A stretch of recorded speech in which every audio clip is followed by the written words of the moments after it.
Protesting Western Cape church leaders say government should not treat them like a government department that can be shut and opened at will. And it's a travesty that worship has been criminalized. They want churches immediately reopened. Pastors Against Church Closure says churches are spiritual hospitals needed now more than ever. The group also claims there's no scientific evidence that churches opened once a week complying with COVID-19 protocols will spread infections. Ayesha Ismail was at the protest, which started in Khayelitsha, and has got this report for us.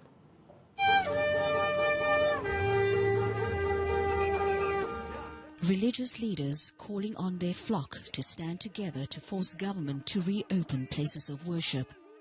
Previously, we complied with the closure because the understanding was that government needs to sort its house in order. Hospitals needed to be ready for whatever eventuality. But here we are right now declaring a church closure in the midst of mines being opened, taxis in full capacity, planes in full capacity, buses in full capacity, but we are closing churches, a spiritual hospital. Lala says people are becoming despondent, desperate and depressed and rely on the church and pastors for support. He wants pastors to be declared spiritual essential workers. He adds the people they minister to are mostly those who do not have access to Wi-Fi to follow church services online. We are so disappointed.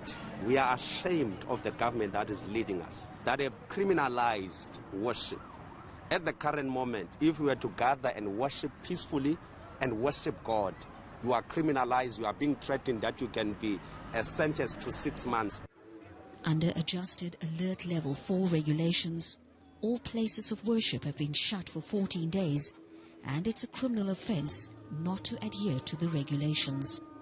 Prison for us is nothing. It will be a pleasure even to be arrested, not for crime, but for worshiping God. It will be an honor for us. So we reject this in the name of Jesus. The group took to the streets in a motorcade to get their message across. Ayesha Ismail, Cape Town.